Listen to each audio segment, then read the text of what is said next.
සුබ දවසක් කියලා කියනවා ඔයගොල්ලෝ හැමෝටම. ඉතින් මේ පහුවෙච්ච කරන්ට් සිටුේෂන් එකේ මම හිතනවා දැන් ඔයගොල්ලෝ සේෆ් ඉන්නවා ඇති කියලා. අපි හැමෝම දන්නවා වගේ ඔයගොල්ලෝ දන්නවා දැන් සමර් සීසන් එක පටන් අරගෙන තියෙන්නේ. ඉතින් ඉන්සයිඩ් වර්ක් කරන අයට වැඩිය මේක ගොඩක් එෆෙක්ට් වෙන්නේ අවුට්සයිඩ් වර්ක් කරන අයට.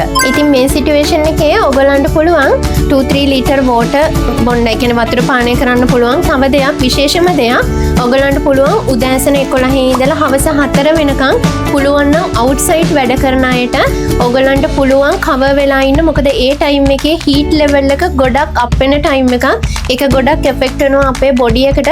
ඒ ටයිම් එකේ පොඩක් කවර් වෙලා ඉන්න බලන්න.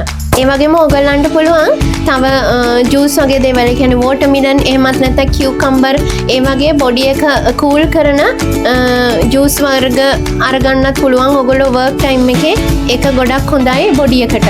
ඉතින් මේ චූටි වීඩියෝ එක ඔයගොල්ලන්ට හෙල්ප්ෆුල් වෙයි කියලා හිතනවා නම් ඉතින් ඔයගොල්ලන්ගේ බොඩි එක කැම් කරගන්න මේ සමර් සීසන් එකේ ගොඩක් අමාරුයි. අපිට හීට් එක දැනෙනවා වැඩි, ගොඩක් ලෙඩ වෙන්න බලනවා වැඩි.